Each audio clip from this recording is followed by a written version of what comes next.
Well, the two first kickabouts of our preseason are in the book, which heralds the oncoming Phase 3 of our preparations for the new season, and that's paring down the squad and heading over to the US of A, where the minutes and the intensity do pick up. And even at this stage, I don't know about you, but I have some burning questions about our squad at a time when we're also hearing about incomings and potential outgoings. So let's review Walsall and Spartak Trnava as the preseason rolls on for Aston Villa.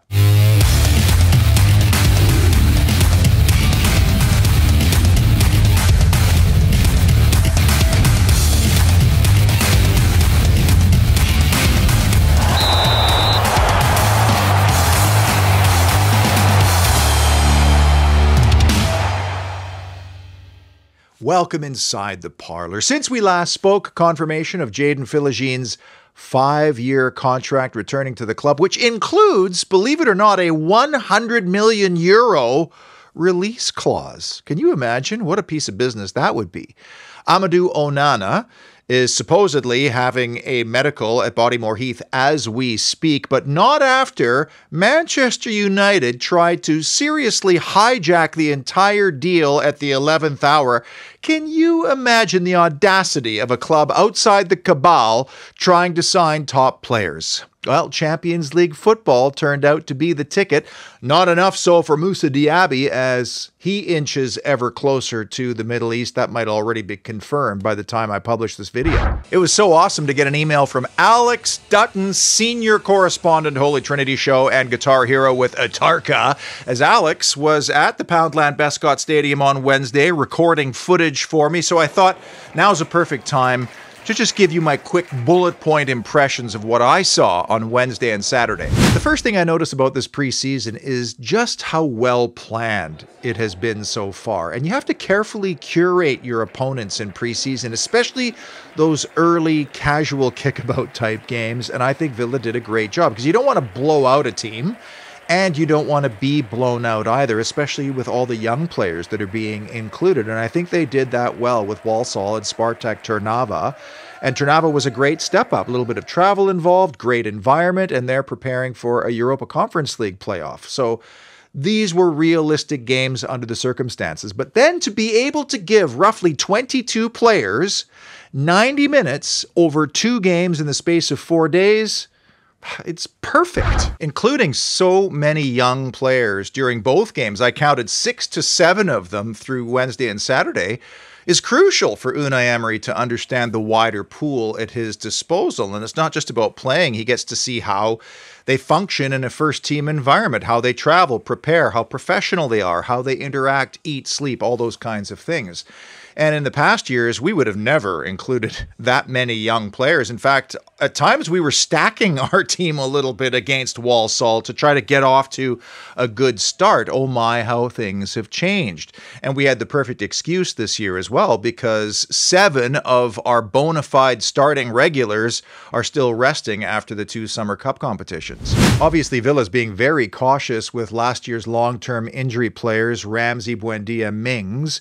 And you could see the graduated or elevated nature of how preseason works with the players reporting fitness testing. They're all going to be in the best shape of their lives because they have to be, but it's field work at Bodymoor, exercise. Then comes these first 2 games, 45 minutes each, twice over 4 days and 2 games.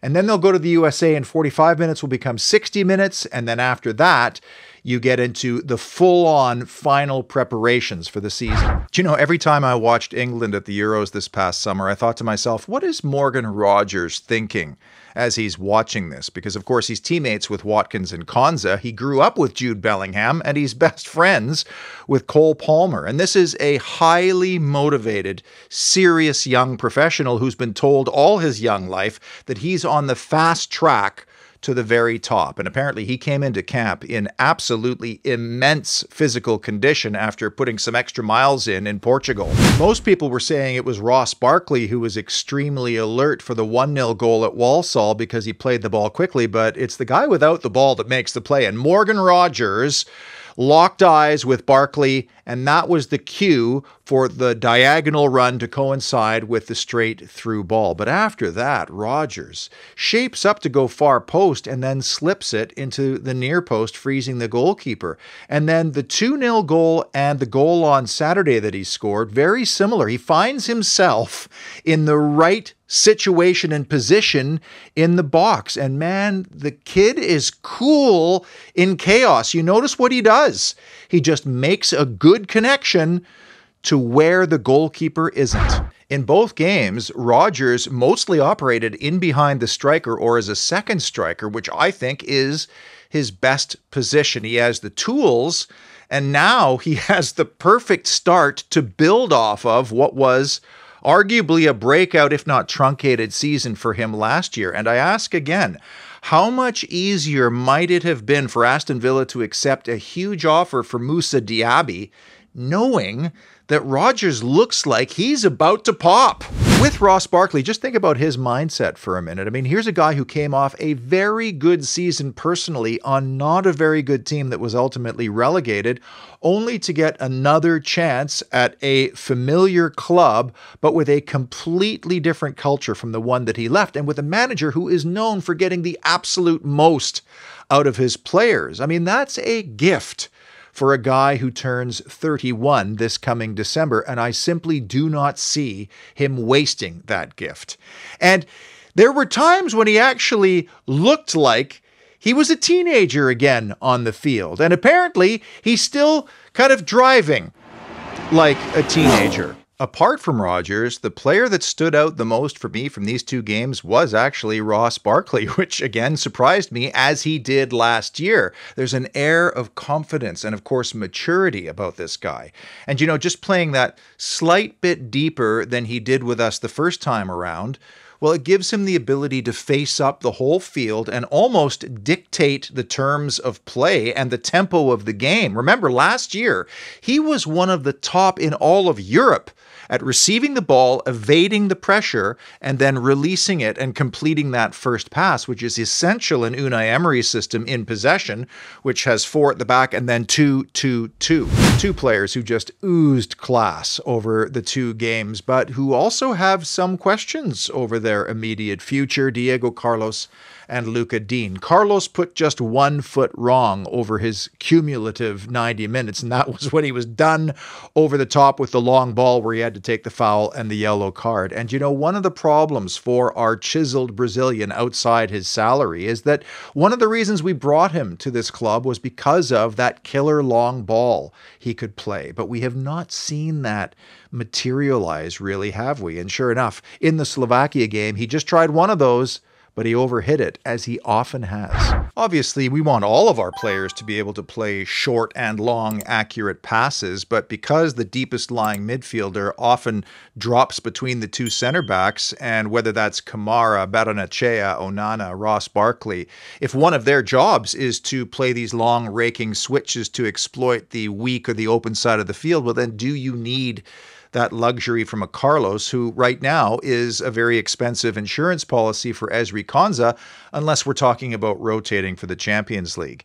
And the other thing I would love to see more from Diego, and we may still, but I thought when we signed him, he was going to be a beast in each respective penalty area, scoring more goals in the attacking one and preventing goals in our defensive one, which was a bit of a problem last year. Lucas Digne looked almost like a left winger. He was playing so far up the touchline at Walsall on Wednesday, but after that, just sublime Lucas Digne, effortlessly pulling the ball out of the sky, getting through tight spaces, the crosses, you know, the Digne drill. But can we afford to have a left side that includes Digne, Matson, Moreno, Illing Jr., and maybe farther down the line, Alino Sousa? I don't think we can. Illing Jr. had an okay couple of games. Certainly he ingratiated himself with his teammates for laying the ball on a platter for Louis Berry to tuck home late on Wednesday, but the ball did run away from him quite often, including the moment just preceding Leon Bailey's fine goal on Saturday. Now, the two players that I was most interested in seeing over these two games did not disappoint. In fact, they kind of got me excited because I had never heard of either of them. They were literally in the hinterlands of European football. And that tells me that we have the right people using the right scouts who have the right eyeballs, and we are also using the right analytics to get the profile that Unai Emery wants. And we also have to remember that Kosta Nedeljkovic does not turn 19 until this coming December. And if you took all the fullbacks born 2005 across all of Europe, Nedeljkovic was at the very top of that list. But until you actually see a guy in person, overlapping relentlessly and willingly, receiving and playing the ball effortlessly, even in tight spaces, it's all really just fantasy football. And I said on the last show, Unai Emery will know very quickly where this kid stands, because they'll need to. Otherwise, they might have to address bringing in another right back. And I know it was just 90 minutes in the first couple of preseason games, but Nedeljkovic passed the eyeball test. His first touch is always positive, it seems, and his pace is his biggest weapon, and he's more than willing to use it. The same could be said about Enzo Barrenetxea, who was kind of a last-minute throw-in for the Douglas Luiz deal with Juventus, which may have somehow appeared as though it was a compromise by Monchi and Unai Emery. And we saw the scouting reports. Kid was fast, had an engine, could close down space, good tackler, good tidy passer. But what I didn't see was this potential to be an elite long-range passer. And I didn't keep exact count, but I'll bet his long-range passing accuracy was 90%. He overhit one on Saturday, but that was it from memory. And if you can, under pressure, in the chaos of a midfield, hit a ball on a rope and it lands on a dime, like he did in the Wednesday game, what a weapon that is when you have pacey wingers. And although neither goalkeeper was necessarily stressed in either of these games, Joe Gauci did have to deal with a bunch of awkward balls across, especially on Wednesday. And I was really impressed with how much poise he showed in receiving and playing the ball under pressure, which was especially true on Saturday. When he first got to the club, that was the biggest thing he was told to work on, and despite a bit of culture shock and a massive gulf in the standard that he was used to, the club is super happy with how hard he's worked and the stage where he's at. Now, behind him, Sinisalo is gone. He's off to back up Kasper Schmeichel at Celtic, and Philip Marshall is off to Crewe. So is Aston Villa going to stand pat? Because they were linked recently with a young 20-year-old Argentine goalkeeper from Belgrano's second division, Matias Daniel, as Emi Martinez's backup position is one of the worst in football. You're expected to be excellent in 5% of the games. And just like I don't get into a lather over the first two casual kickabout preseason games of the summer, I also don't get into a lather over what players are wearing during said casual kickabout, and that's because I'm a grown-ass man.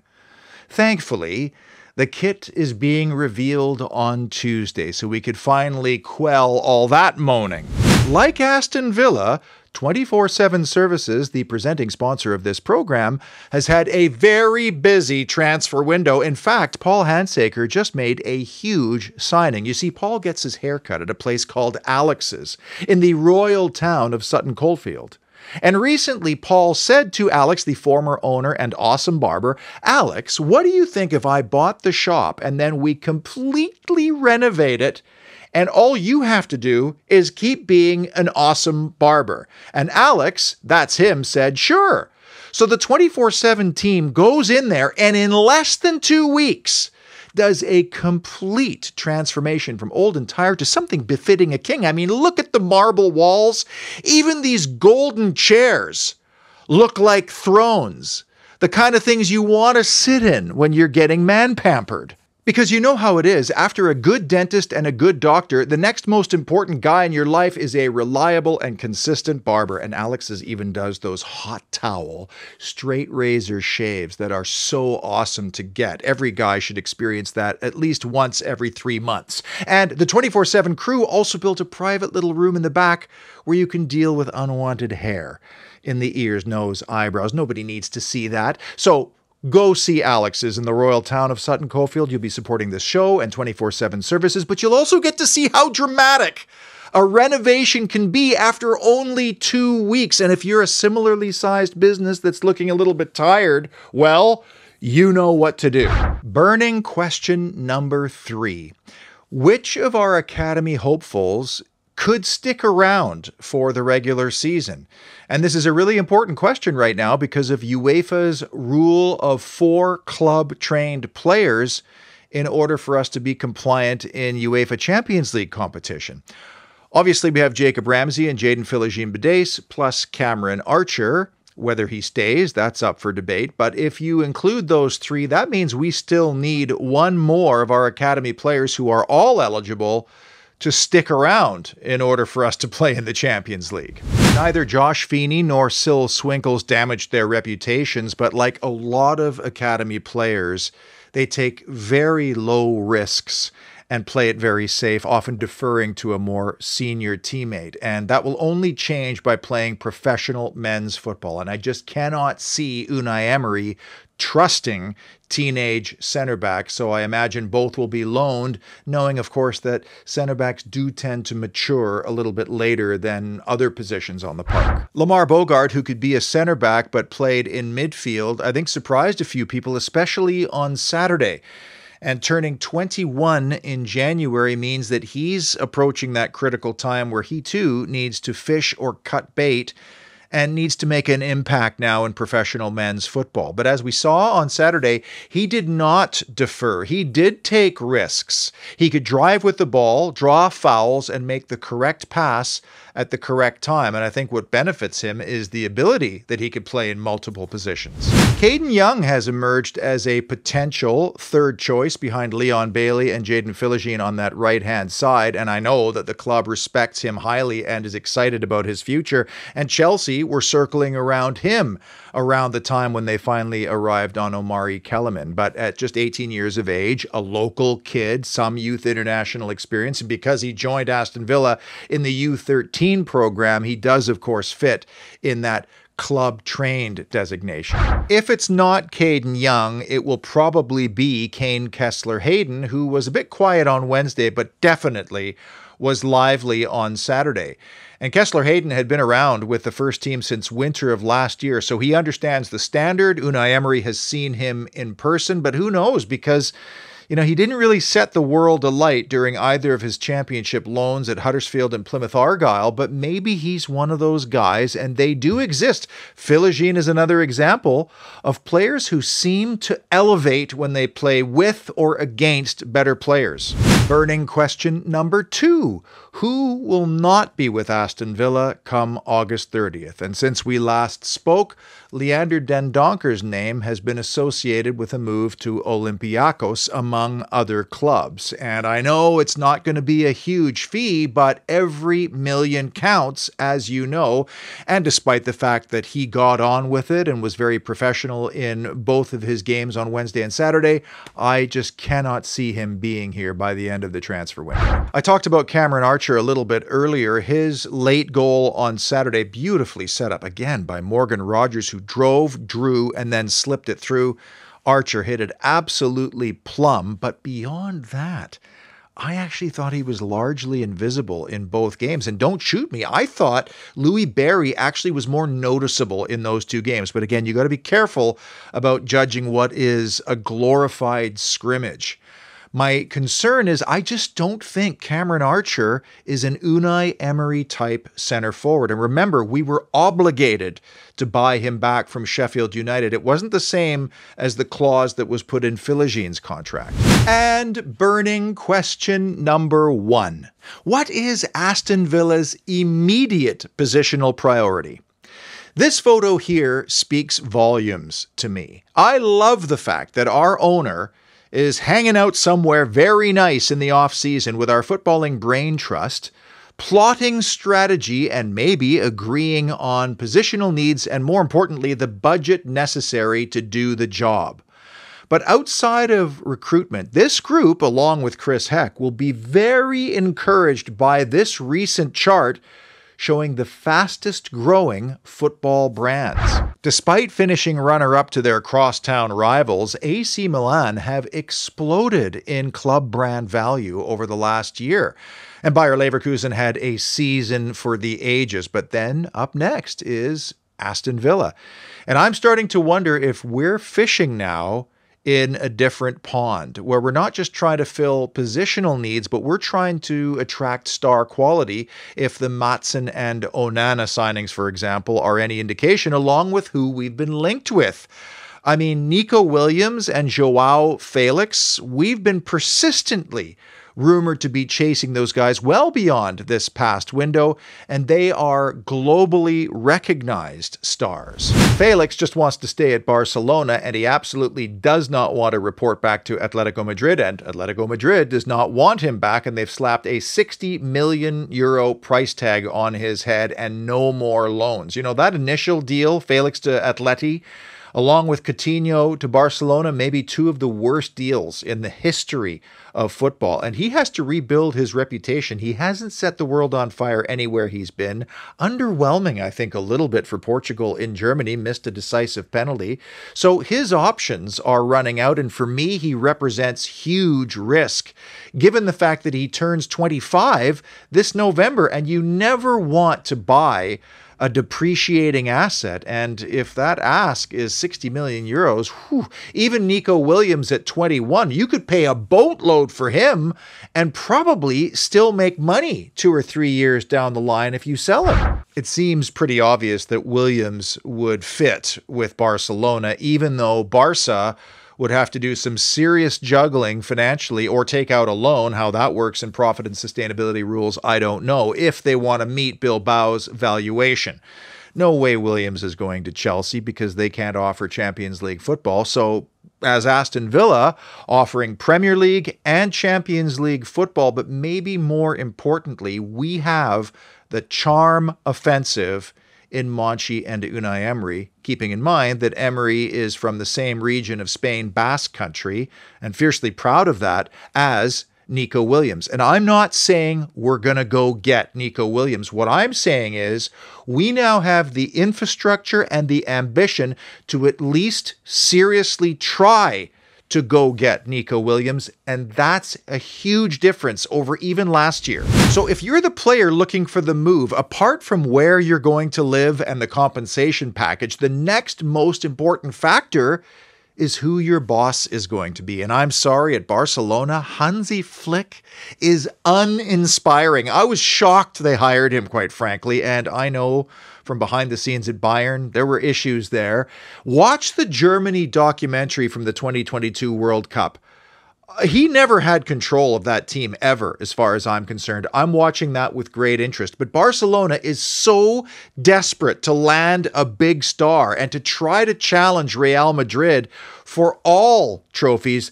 They're going to do anything they can to get Williams. When you add the names Alex Baena and Pedro Gonçalves, names we've been linked with for an awfully long time, and players, perhaps, that our technical staff might actually revere even more than the two names I mentioned because there's less risk involved with those two names, and maybe they fit the profile of what Unai Emery wants better. But you see, we are probably chasing another attack-minded midfielder with tactical intelligence and versatility in order that they can play a number of positions across the front three. Players who can either give us the lead or seriously punish teams who are chasing a game because we have the lead. And obviously there's going to have to be some cover for Ollie Watkins at some point beyond Lewis Dobbin or Cam Archer. And I know it's not a sexy name, but Kelechi Iheanacho is 27. He's free. He wouldn't have to move house.